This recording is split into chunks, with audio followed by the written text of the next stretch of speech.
welcome to more Blood Bowl. I am Complacent Badger. And I'm Sierra Kilo. And we are back for the games of Season 2. This is going to be a little different than we normally do it because we kind of got behind with some new ideas that weren't really evolving properly. So what we're watching now are going to be the Week 2 games, but you didn't really miss out much because the same teams played one another in the first week and the second week, very similar and basically exactly how it did last season because of the double round robin. Yeah, it was pretty interesting Week 1. Looking forward to seeing what happened in Week 2.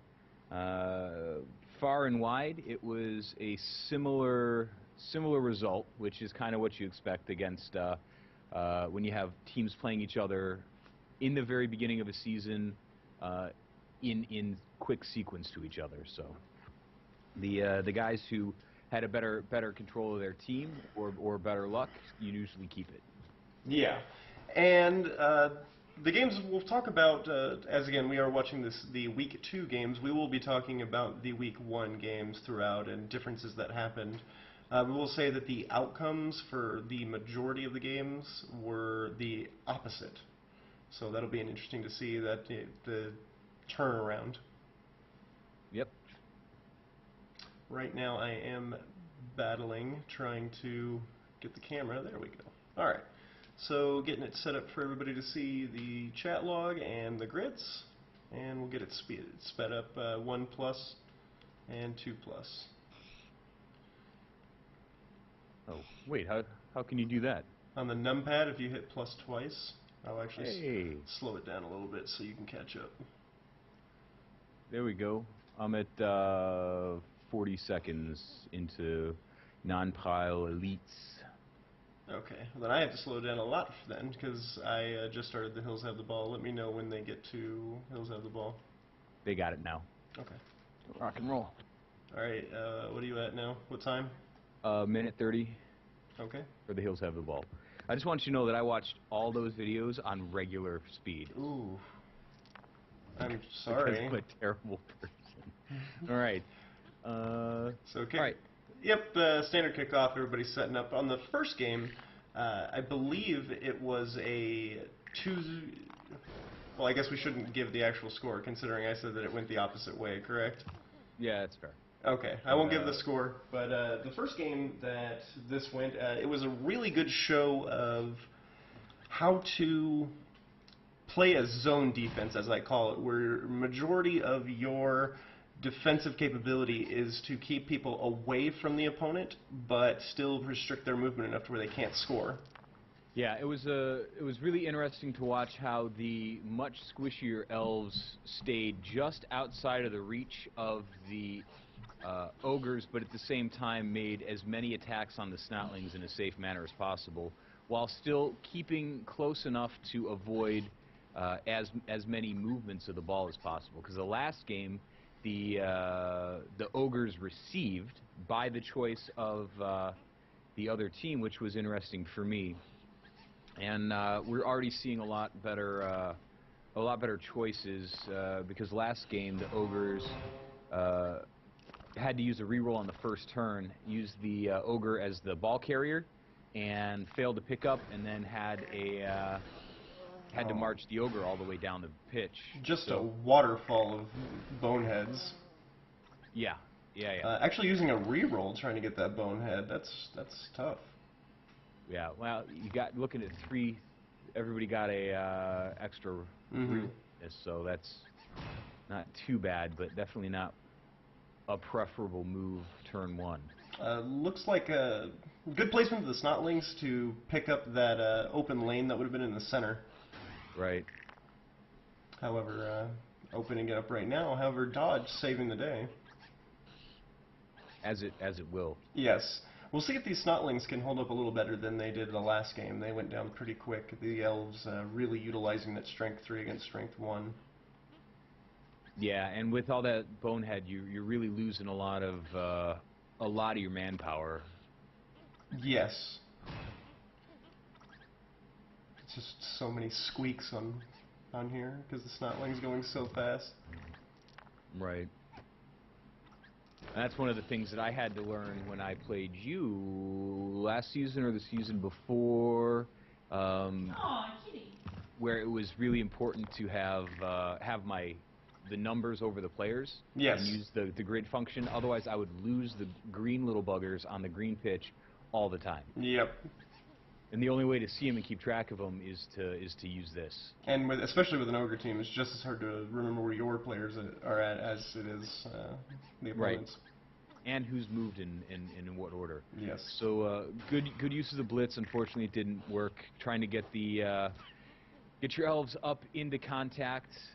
Using the ogre as a ball carrier again, I don't necessarily know how I feel about that because of the possibility of the agility roll failing and the bonehead stopping your progress. Yeah, which, as we've seen, has already happened. I really do think, I kind of agree with you that the ogres should be playing more of a hit game right now. Try to get their first levels just out of hitting, just because that's where their bread and butter's at. That's how they're going to get their star player points. He is really getting beaten up by that bonehead. Yeah, and did then the same thing last game too. It was ugly. Yeah. And then when he was able to hit somebody, it was just pushes and pushes and pushes. And that's what happens when you got a team with no block. That you tend to get a lot of both downs and whatnot. I mean, it's a 1 in a 3 chance of getting something that's not going to put the opponent down, and then, or rather, that's going to put you down, and then a 2 out of 3 chance of not doing anything to the opponent. Right. And that's why it's important to, especially in the first couple matches of a season, winning isn't as important as getting star player points. Exactly. So if you can score as fast as you can and as often as you can. Otherwise, I mean, he needs to be putting as many bodies on bodies as possible, like he's been doing, and the elves are frustrating because they've been pretty good at dodging away. He's been playing smart, but both sides have been doing a fairly good job. Yes.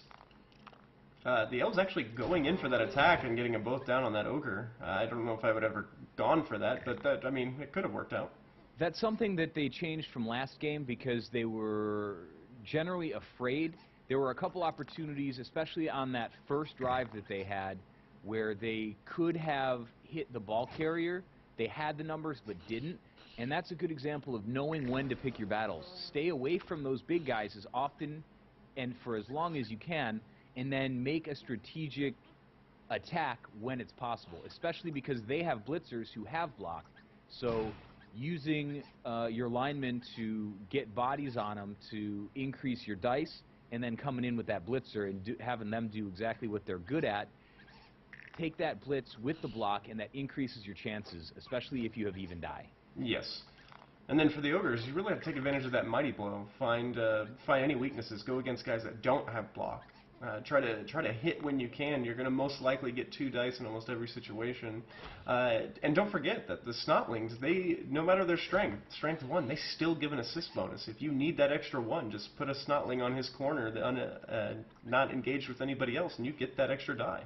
Right, and so let's clarify that statement, because that's important when creating tackling. Is you get the support, you get the extra 1 to your strength when you have a player on your same team who is not in another player's in an enemy player's tackle zone. Exactly. So and that's what we have to focus on, is staying outside of the tackle zone to get that assist. Yeah, and as you know, just to iterate, it has to be somebody that is not adjacent to another enemy. So it has to be basically a gang up.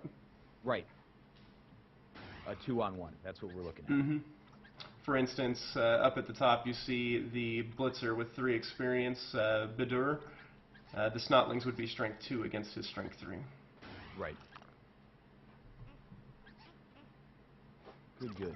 Ooh, and we have a knockout finally. Yep. Ball not seeing a lot of movement, and it looks like it's going to get to halftime before he can. The movement just doesn't allow. He could switch it up. He has Snotlings available if he just did a handoff and then threw the Snotling with another ogre. I mean, it is a long shot, but it's better than a goblin throw. We've seen it.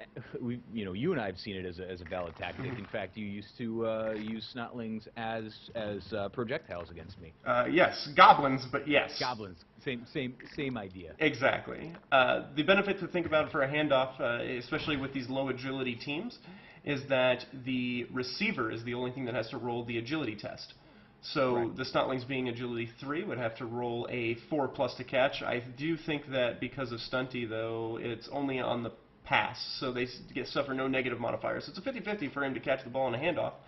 Then you're allowed to do one handoff and one pass, so if you have another ogre next to that same Snotling, you can just toss him. Right, and that's a, like I said, valid strategy, and it's serious concussion, rough. Yeah. But you look at that and say that what's the pickup for these ogres with the 2 agility is a 3+ anyways, right? It's a 5+ to pick up because 5+ to pick yeah, up. the calculation for any agility roll in the game, anything that has to do with agility, is the number 7, and then you subtract your agility. So ogres have agility 2, that would be 5+, and that's Right. Pickups automatically get a +1 bonus, so that would be a 4+. That's I was doing it the wrong way. Okay, got it. Yep. So Ooh, already, fractured leg, and that's where you're gonna get your star player points right there. You know, Leatherface getting his first 2 star player points. and that's really what you're looking for. And like I said in these early games, is to do that.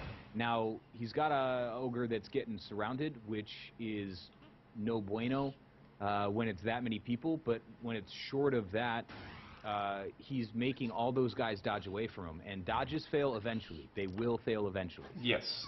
Another thing you have to look at, now granted he's got a couple ogres in the way, so it's not too terribly risky, but putting your guys, even at strength 5, on the line is a risky maneuver. You could get pushed off if somebody just either pushes you the right direction or puts guys in the right places to push you off the pitch.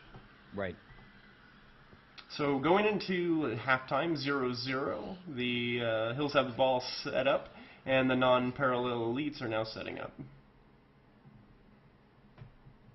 Looks like he's got almost a ring with his Snotlings to cover any dodge rolls that are going to happen. One problem that you're going to see, though, is each of his wings is only guarded by a single Snotling, and he's not doubling up. If they blitz, it's going to open routes for his receivers.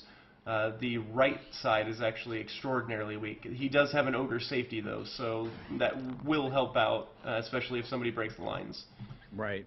Sidestep, probably not the best place to sidestep. I would have gone to the left to still block that lane. He can still send catchers on the left lane. Yeah, and that's going to be what he's got to do, is use those catchers to the maximum extent possible.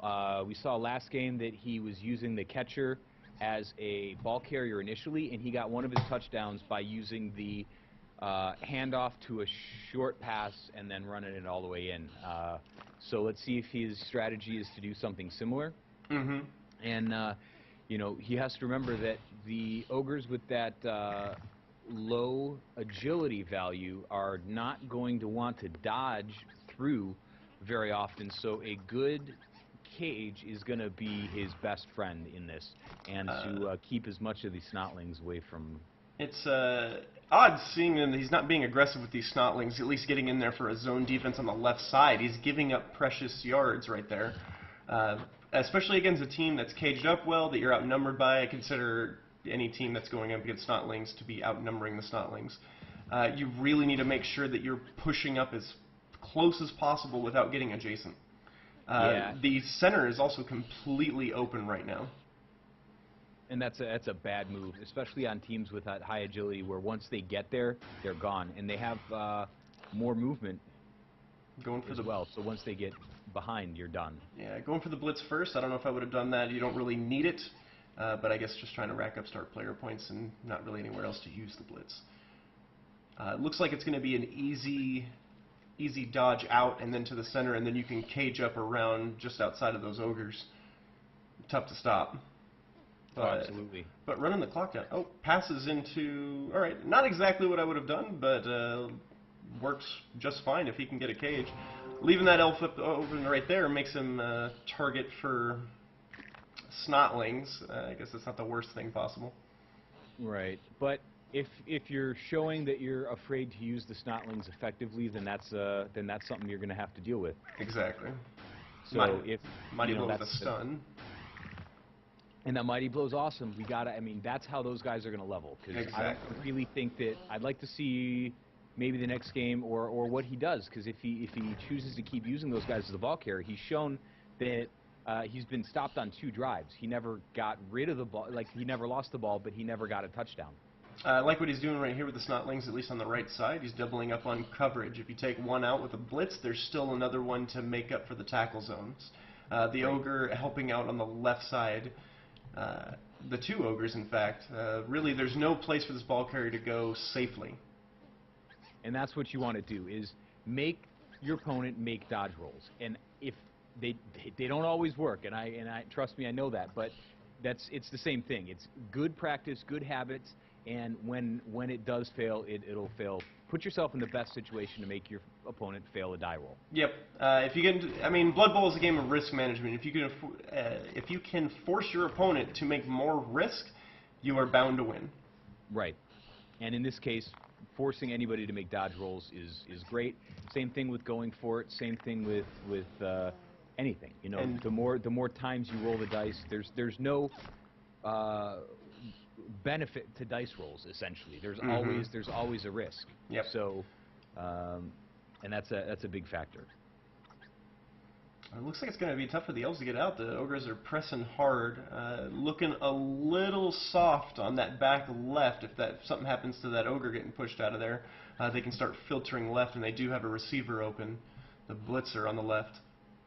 And he's not afraid to throw as well, so that's a good thing. That's a good thing to be. Always be afraid as well. This right now, the lineman that's holding the ball, he's agility 4, so he's only taking a -1 modifier because he's adjacent to only one enemy.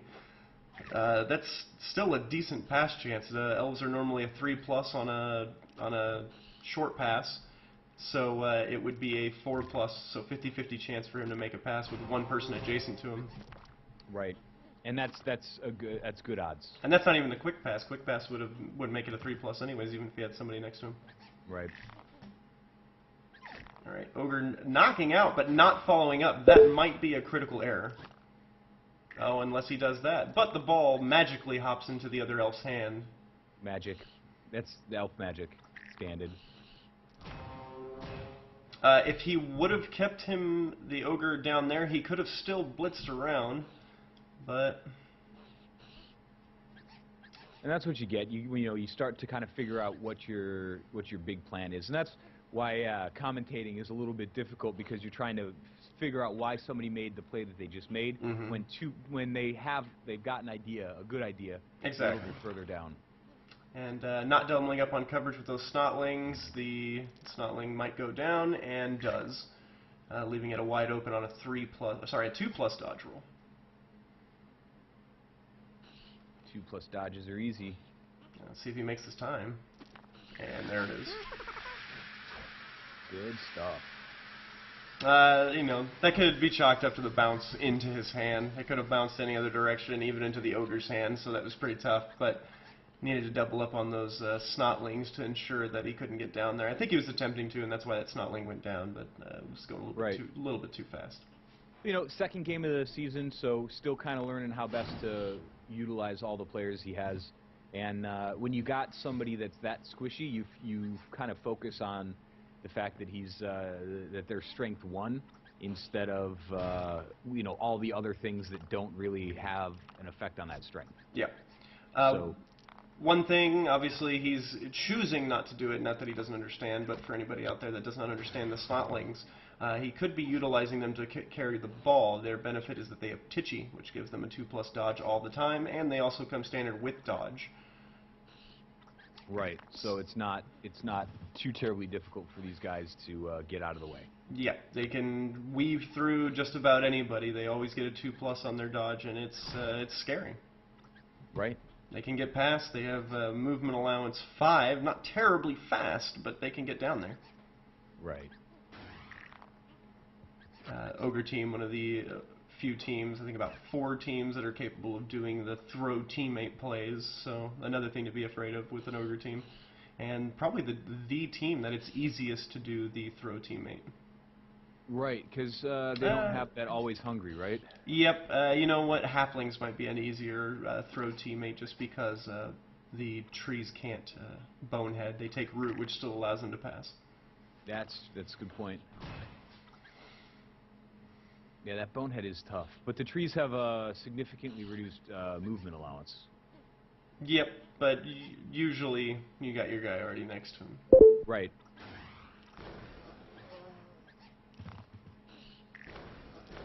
Oh, bonehead waterfall.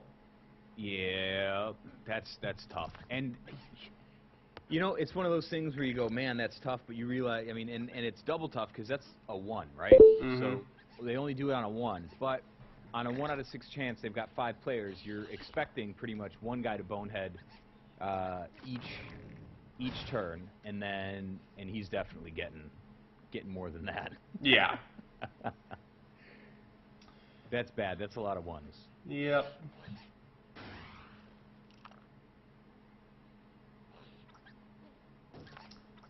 Ooh, Snotling going down to block. Gotta get a strategy. See what we can get to work. Yeah, with the Snotlings, I would be pressuring to get once I get my pretty common movements down, everything that's low risk, I'd start just going crazy pushing those Snotlings downfield so that you have a bunch of options for handoffs and throws. Right. Good choice. Getting that ball up there. He has a chance to score. It's not great, but he's got it. It's all about having the cojones sometimes to do that. Yep. That ball carrier blitz. He's got one chance if he does the standing blitz. If nothing changes on the board, he's actually got a pretty good chance of getting in there. Let's see what he does. Also looking at it, if he would have gotten the assist with that character, and then maybe an assist with another character, he could have tackled with the one ahead and done it at a 1 die, but I don't know if a 1 die block is that good of a move. Well, at this point, what's he got to lose? He's just doing a easy 2+ dodges to do his own defense. Yep. A weird shuffle between those two right there, but it works. Yeah. Sometimes that's what happens. Yeah, having no Snotlings in the backfield, looks like nobody's got the movement to get back there, so it looks like he just tried to get 3 guys down. Yep, there's one. He's got a blitz, and he's still got 1 guy adjacent. All right.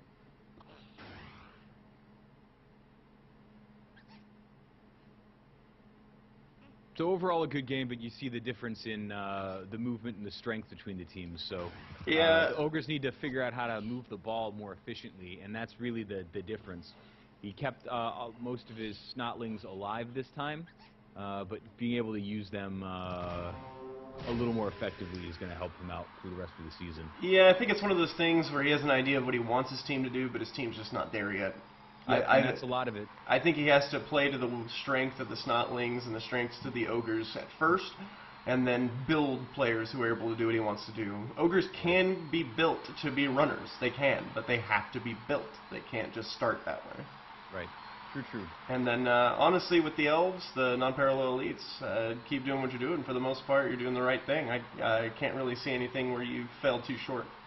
Yep, good stuff. Good intro, good first 2 games. All right. Well, we will catch you in the next game, more of Week 2. Hope you guys have a good one. Cheers.